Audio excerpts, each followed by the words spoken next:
Hey guys, this is lecture number 7, the curve which is the last lecture other than the PCB guide for the micromouse.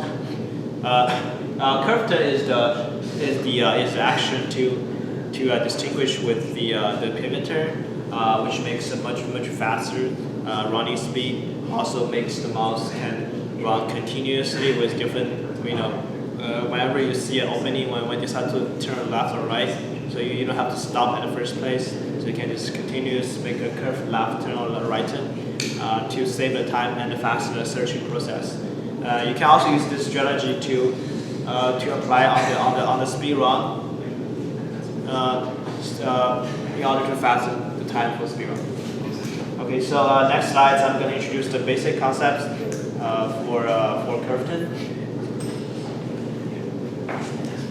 Okay, so for curve, your mouse is supposed to make having differentiated speed between left and right wheels. For instance, this is a case for to make a right turn, so you have to make a faster speed for left wheel and a slower speed for the right wheel. In order, and also, of course, you can keep them with certain ratio to make the mouse turn to right with certain angular velocity.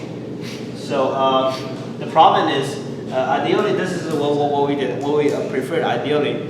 However, this is not going to happen in the real world because when your mouse is running straight, your left wheel speed equals the right wheel speed. And however, when you start to turn, you suddenly change your left and right wheel speed to another constant speed.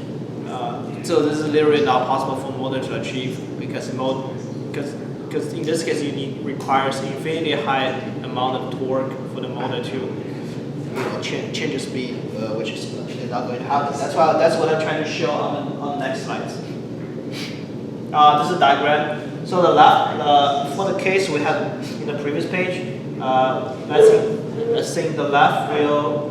This is the left wheel speed is faster, the right wheel speed is slower for right turn, and you can see this red curve indicates the left speed, and the blue curve indicates the right speed.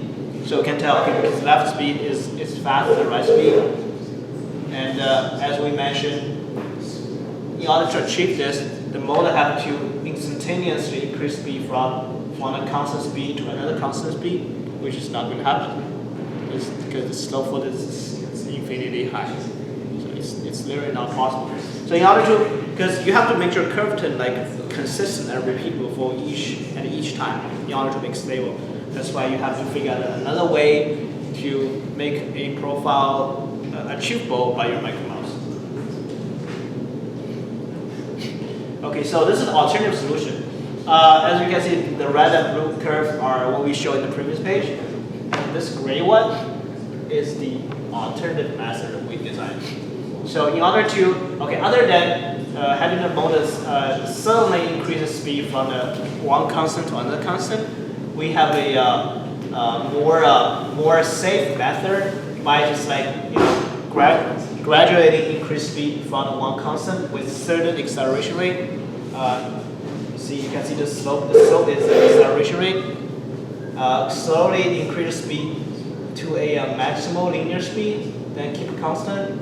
Then gradually decrease speed, then make two wheels back to same constant speed.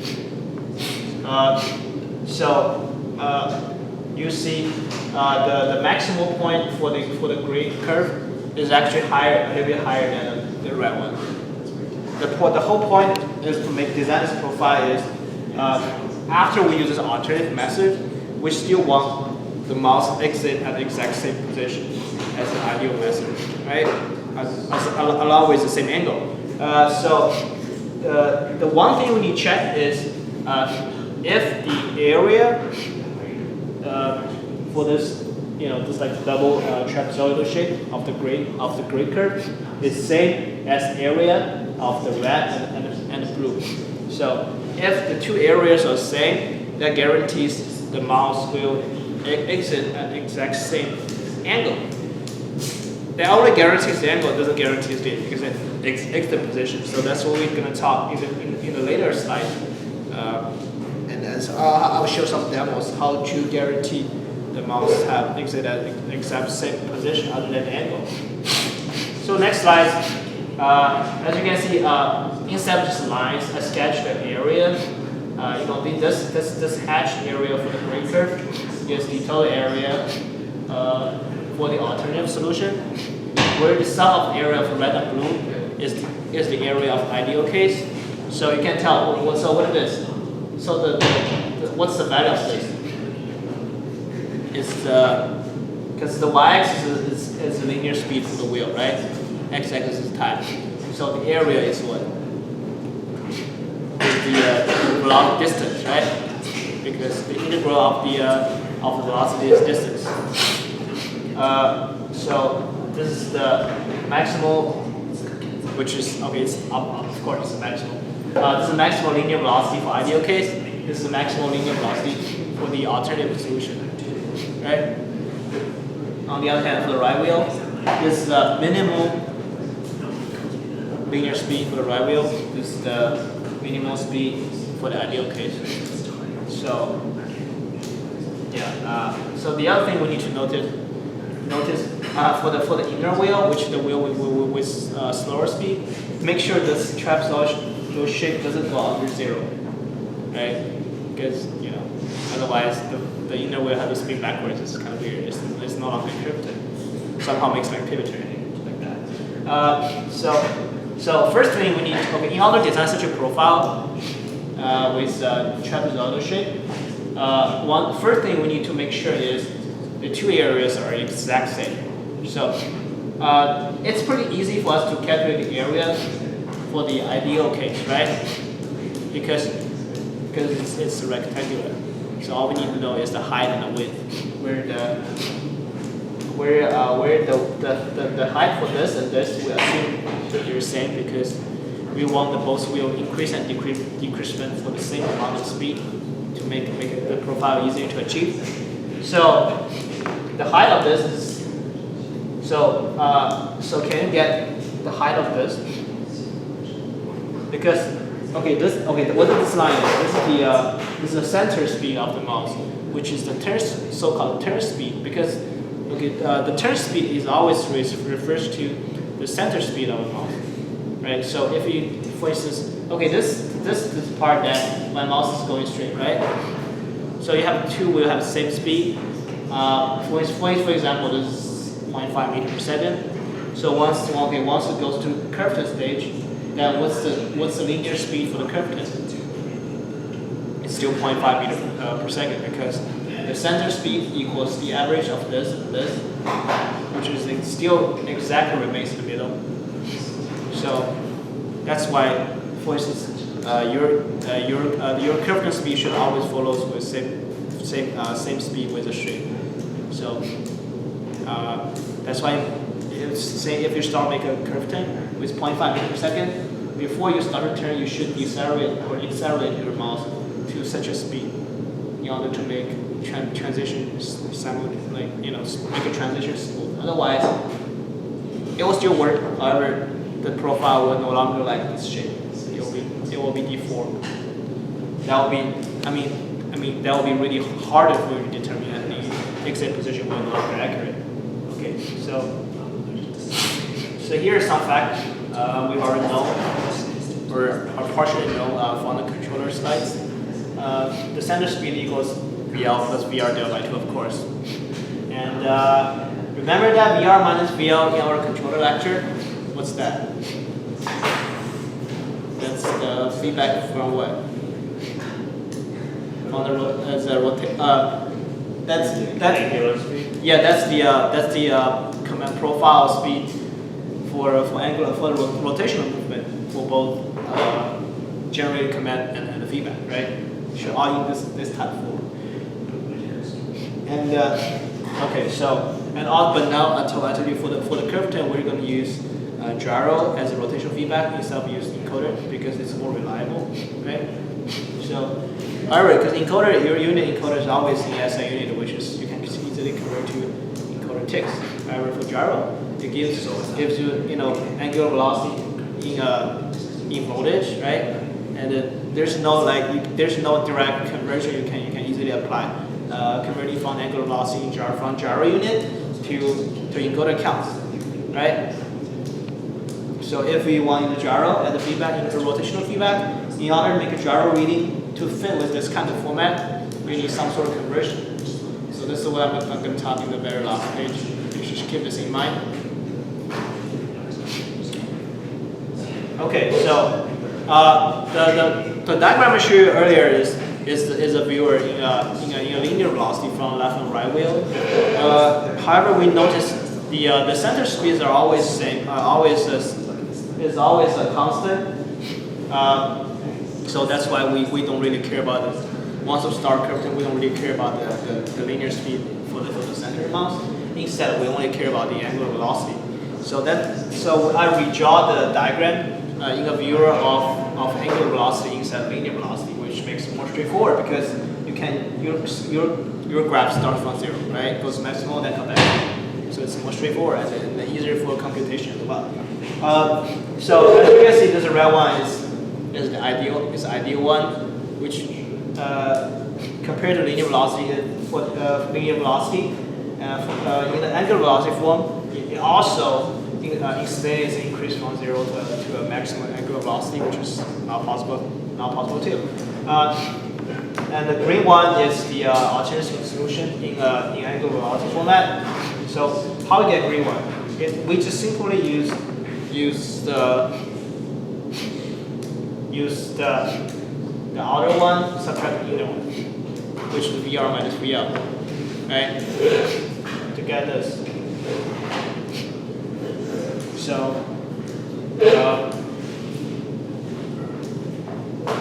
okay. So that's the next slides. Okay, so we also need to care about area, where the red one is the ideal area, the green one is the actual area. And in order to make sure curve turn valid with a specific angle, for instance, if you want to make a 90-degree turn for your ideal curve, and then when you apply our alternative solution, we still want to turn as a 90-degree. Then we have to make sure the angle of both of them are same. It's the exact same concept with the curve, the diagram we have before with the linear velocity, because the angular velocity is directly converted from linear velocity by half subtraction of the left wheel speed and right wheel speed. So this is the exact same. And then you will notice there is some extra time here than the ideal one. The limit is slower. Yes, it is slower. Well, it is slower, but for the most of cases you have to apply extra time because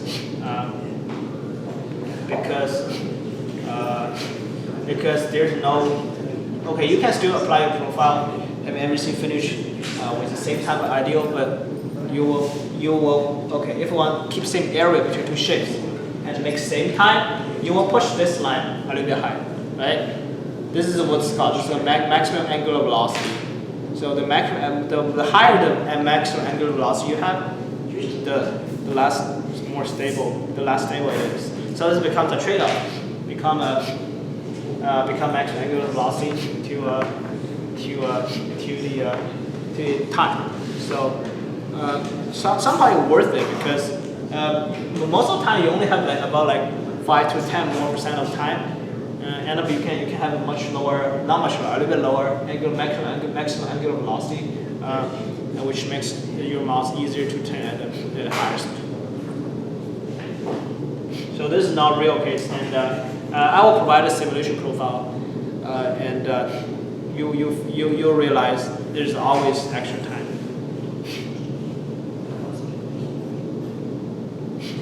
Okay, how to design a profile?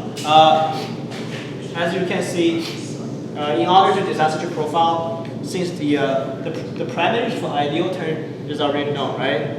Because go back this page.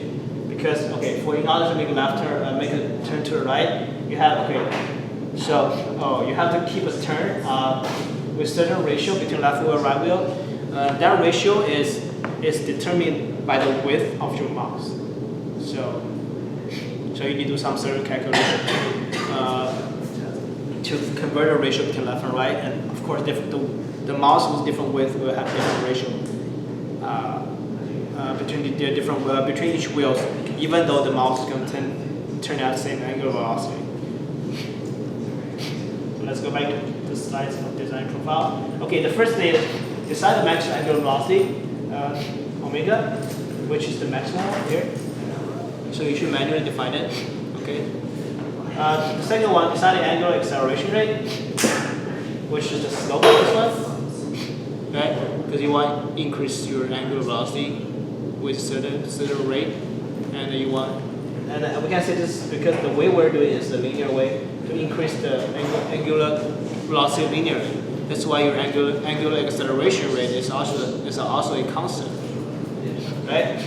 So you should define this value in a constant.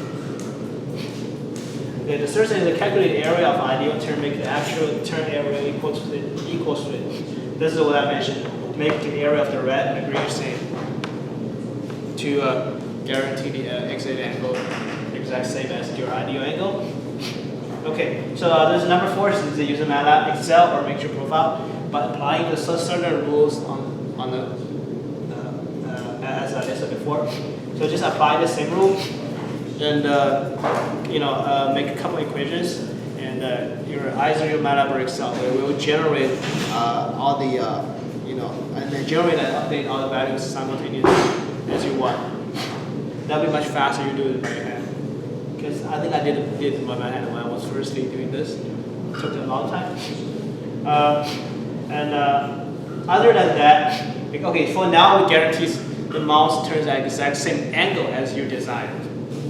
But as I mentioned before, that doesn't guarantee the exit position. So for instance, your mouse might say your mouse turning 90 degree, but your mouse might like turning 90 degree much higher or much lower or even further, even though it's just turning 90 degree. So we need to keep track of the position as well.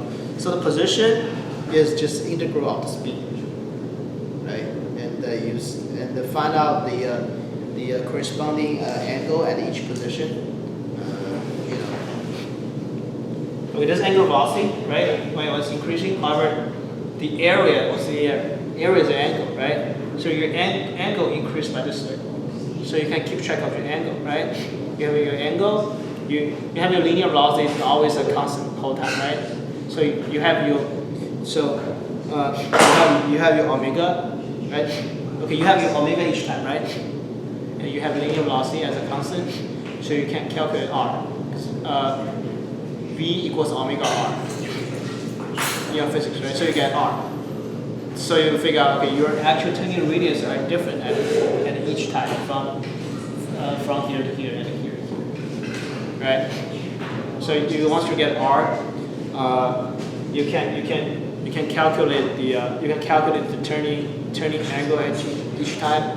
Then you can use accumulate the landing position at x or y, where y is the sine of the parameter, axis is a cosine of the parameter, something like that. And don't worry about it. I'll provide this in the profile, so you only need to use it, but just for your understanding. Okay, so once you keep playing with these parameters and because the profile I provide, we will have the curve displayed for both ideal and actual. So as long as just play with the parameters, as long as see two curves match each other at the end, that's the parameter you want. Okay, so after that you'll get your parameter for maximum angular velocity, right? And acceleration rate and the area, of course. And assuming some other things are known, for instance, like the moving speed, the constant forward speed for the center mouse is already known, assuming you've already defined it. And the width of the mouse is already known because it's physically determined, right? So you just assume these are already known. So these are what you need for parameters you need to decide the symmetry profile for your mouse. So once you decide that these parameters are fixed, all you need to do, the next step is just apply these parameters to with your mouse and do some sort of computation, convert to the unit that is recognizable by your mouse, then your mouse will start to make curves as you want. So let's go next slide. Okay, so this is an example of curve simulation profile, and this is the one made in Excel. So this is a typical example. How you gonna play with it? As you can see, the yellow area is the input, the gray area is the output, and these are what I mentioned, keep track of the actual position. Where the red one is the ideal curve, which is never going to happen, but we use that as a reference. The blue one is the ideal one. Remember, because as you mentioned, the actual one takes a longer time, right? That's why and they are running at same constant speed. They're running at same center speed. That's why the blue curve is a little longer. Does that explain that? That's why. So for the real case, your curve is more like an arc, where the ideal one is actually 1/4 of the circle. So don't say this is a circle. Okay, this is not circle. This is not circle. It's an arc. So I need to just play with these parameters, keep adjusting, and it will like go up and down, left and right until they match each other.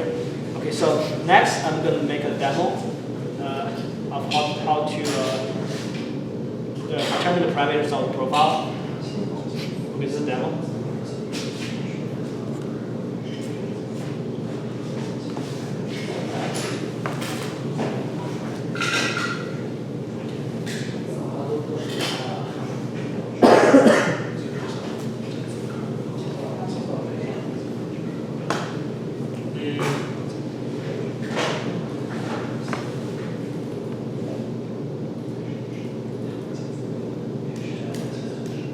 Okay, this is a little bit different from the one you saw on the free page because I moved this away. This is a graph you saw, in the lecture slides in this format. Do you see that this is a green curve? So this one is actually a green curve. And okay, so now, okay, did you see the forward speed? Is the center speed? Okay, I set this as a 1.3 meter per second, but this is too fast. So that's starting with different speed because this is definitely too fast for you. Let's start with 0.5 meter per second. 0.5 meter per second. So if it's 1.3 meter per second is 1300, then 0.5 meter per second is 500. This is a unit. Okay. So what's the turning radius? So turning radius is 80 is 70 because for the curve turn.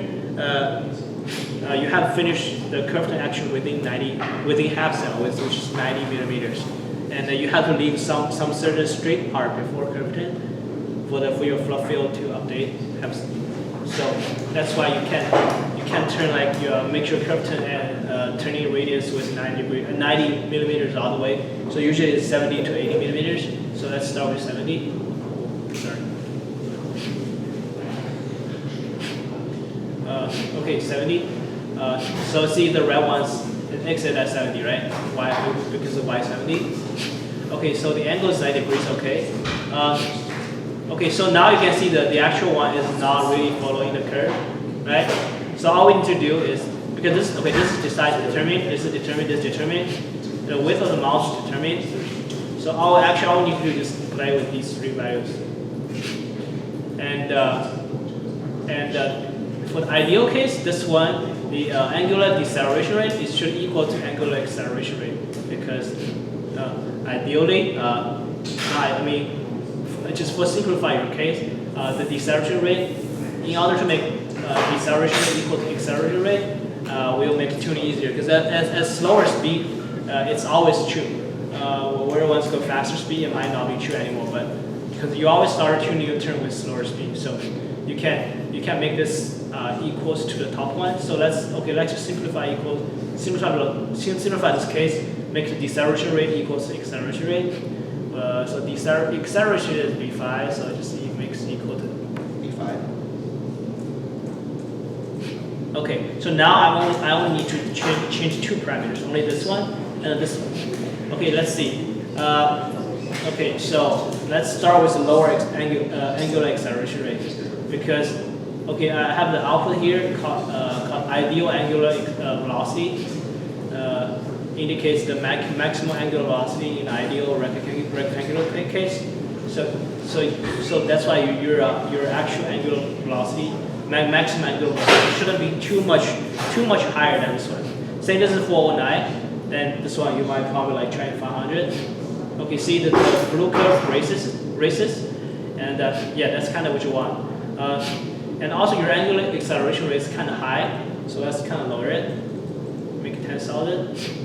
Okay, oh there you go. Okay, I don't even need to do anything. See, so now your actual curve turn is pretty close, pretty matched to the ideal curve.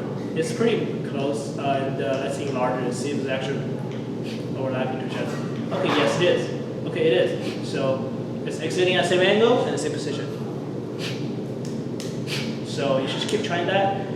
The reason I put this diagram here is tell you, okay, so in order to make even though you have the primary design by profile, if you want to make it executable, you should keep track of this shape. So say if you make the shape too sharp like triangle, or you make the trapezoid shape like too wide, which means the acceleration time and deceleration times are too short, then you need really high instant angular acceleration. And it's not really hard. It's really hard to achieve. So that's why your curve is always like this, with this kind of shape, with certain amount of ratio between the t1, between the time for the acceleration and the constant. It's always like that. Okay. So I will provide this file, and you will just use this file to design your profile.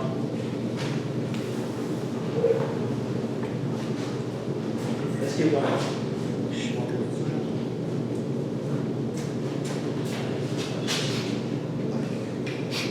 Okay.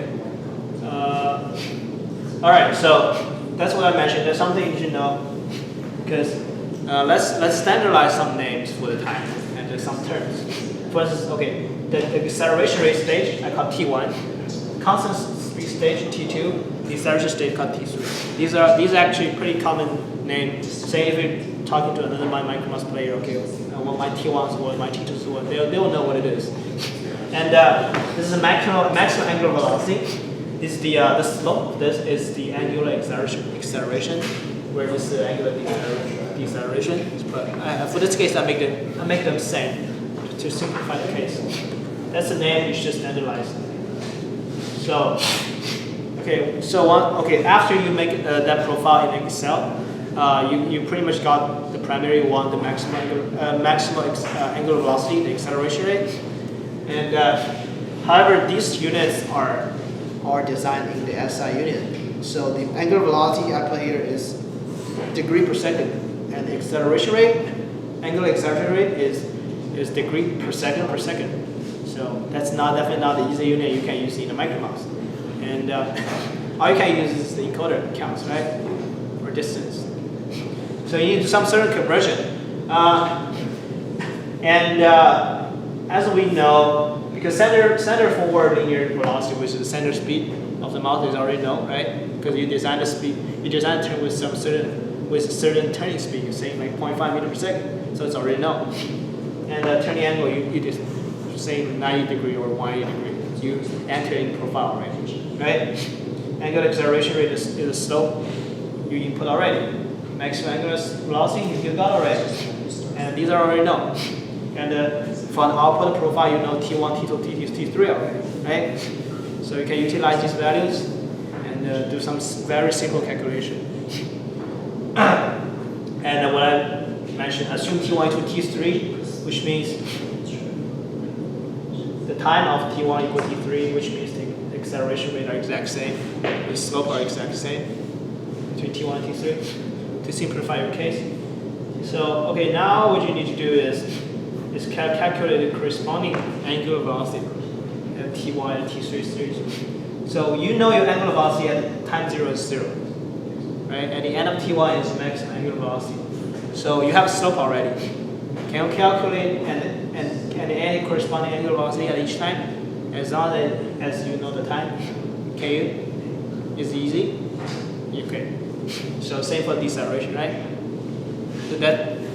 So for your function, your life is so much easier because you can use T1, T2, and T3 got from profile and input, and only know this without knowing this, because if you have this, you pretty much know the slope, right? So you only need two of this, only this, okay, or this and this. So you only for the acceleration and deceleration stage, you only need this and this. So you only need two parameters for each stage. And for T2, you don't need any calculation because it's always constant. It's much easier once you apply those parameters into micromouse for the computation. Okay, so that's what I mentioned. The corresponding angular velocity at T1, T3 are easy to achieve, and T2 is a constant. And T2 is a constant. Okay, so these are sample codes. I believe you guys have this already, right? This is what I call updated speed. You have the similar code for the translational control already, which is for linear speed right? This is angular form. It's exact same format, right? That's why you guys were asking me when we need this. So this is when we need this. This is when we need it for the curve turn. So once we have this, do you understand this? Okay. Just keep updating angular velocity with applying the constant angular acceleration rate. Okay, after we're done this, our function for curve is much easier. Okay, this is a sample code for curve turn. That's it. So then, okay, void turn doesn't matter left or right because the only difference between left and right is the sign. So if for our case, because our gyro gives positive output when you make a left turn, which means if you want to make a right turn, the value is negative for angular velocity. So if you make a left turn, all the value for the all the angular velocity value for the mouse for the entire time is positive. That's the only difference, only for the sign. That's why you can write only one function to make both left and right turn. I only change the sign here. Okay, so as we can see, because we have such a thing in the controller already, all I need to do is when at T1 and T2, your target speed is just maximum angular velocity. So at T1 and T2, your target speed is the maximum angular velocity because in our function for updating the speed, if it's not reaching speed, it will just increase it with the slope rate, with the accelerator rate until it reaches that. At the T2, since it's already at that, it won't keep increasing. So we'll keep this value like that. So that's why your code for T1 and T2 are much easier. At T3, because our target speed is 0 for angular velocity. That's why you only see else if the time is at T3, then your target speed W equals 0. That's it. So your function is much easier as long as do a simulation. Okay. However, this pretty much most of this is not everything because remember the units we input from profile generator is degree per second for angular velocity. You need to convert to the recognizable unit for the system. That's why I'm talking for the next speed. Okay, since you know, I think I already mentioned this. Angular velocity is have a different side between left turn and right turn, and you need to record your system time to keep track of which stage you're at. Right? This is easy, right? Because you can just have a variable equals to the minutes, which is system time. And then the angular velocity is generated from profile. Is degree per second. That's why you need for some conversion. Okay. So, okay, there are two parts of conversion. One is a conversion for your for your profile. The other one is converting your from gyro feedback to the encoder counts. So first part is easy. Second part is a little bit complicated, a little bit hard. However, I provide the equation, so it won't be hard. Okay, the first part. You can just simplify it. Okay, so after you got your angular velocity from each time stage, right? In degree per second, and then you want to convert to encoder ticks per millisecond, right? All you need to do is apply this equation. Okay, the angular velocity in encoded counts per millisecond equals to the wheel distance multiplied by angular velocity in degree per second, multiplied by pi, multiplied by one cell distance, divided by cell length, divided by 180 divided by 1000, where the wheel distance is the distance between center of the wheel, center of left wheel to center of right wheel in millisecond unit. Sorry, in millimeter unit.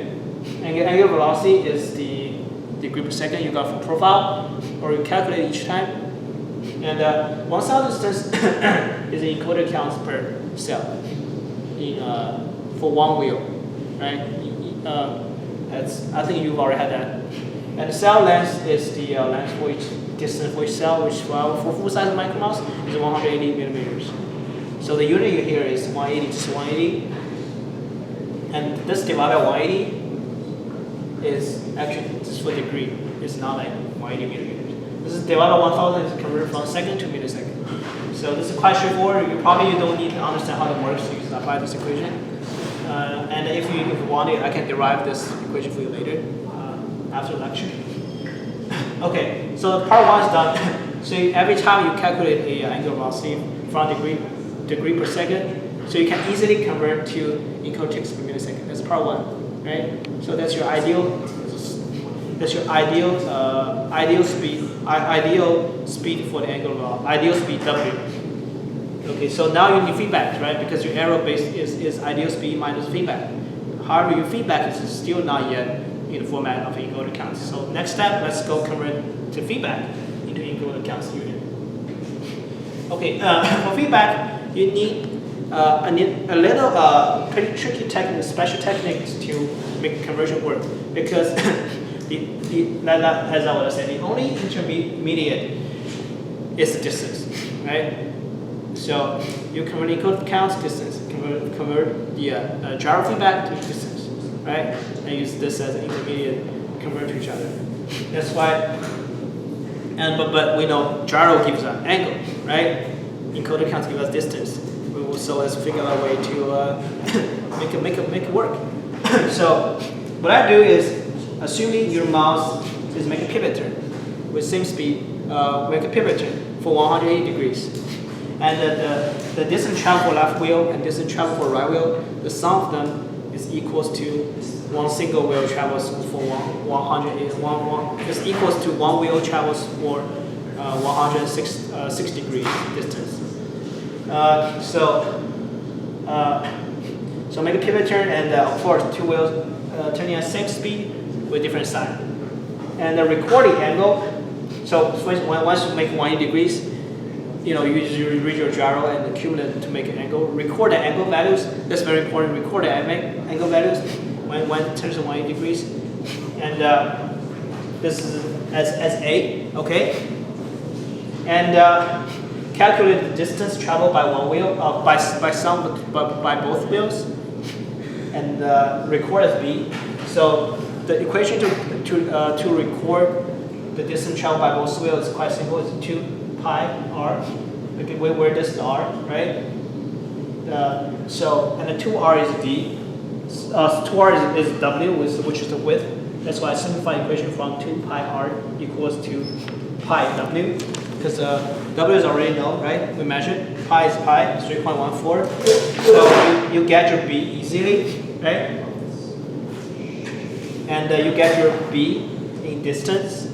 Then you need to convert that from distance to encoded counts. But that's really easy, right? Because because that's what you're doing the whole time. So now once you get B and A, and you determine the ratio. So you get ratio equal to B divided by A. And the ratio is the only thing you need converting from gyro of angular velocity feedback to the encoder system. So, okay, you have ratio, but only apply B divided by A. And every time, once you want to make a curve turn, since we only use the gyro as a rotational feedback, right? And every time you read a raw angular velocity, right? It's not a value you can use directly. So every time you get the angular velocity, which is called A speed, and use that A speed divided by ratio. the results is the one you can use directly for your system. Actually, so angular feedback equals to a speed, the raw angular velocity divided this ratio you got here. And we also found that for what we defined in the controller lecture, angular feedback equal to VR minus VR, right? Right wheel speed minus left wheel speed, which makes these two equal, which makes these two equal. So that's the reason we make such a 180 degrees turn, because we want to make this thing equal this thing. Because theoretically, we can make, when we're doing curve turn, we can use encoder feedback as a rotational feedback instead of use gyro, right? So now we just replace this as this, because this is more reliable, it doesn't slip. So the conversion results is just make a reading exact same after conversion with this. So that's the whole point. So we make a conversion. So now you can just apply the gyro value, the gyro by that ratio, and then just easily use that converted value as your rotational feedback, and to feed your controller. And that's pretty much done. So that's all you need to do for the curve turn. It's not as hard as you think, since I give you all the equations for my conversions. Actually, the unit conversion is the most frustrating part after you have the profile simulation. But now I give equation, you're no longer need to worry about that. However, in order to make curve turn work, it's all based on assumption that your controller works properly, as what we taught in the controller lecture. So as long as your controller work, it doesn't take that much effort for the curve turn. All you need to do is just play with parameters with the Excel simulation profile I provided, and I'll upload it to the website. And once you get some parameters, just do a little bit of calculation, and your mouse will work as you design as a curve turn. Okay, any questions? Any questions? So is this straightforward? Okay, that's so much for today. Thanks everyone.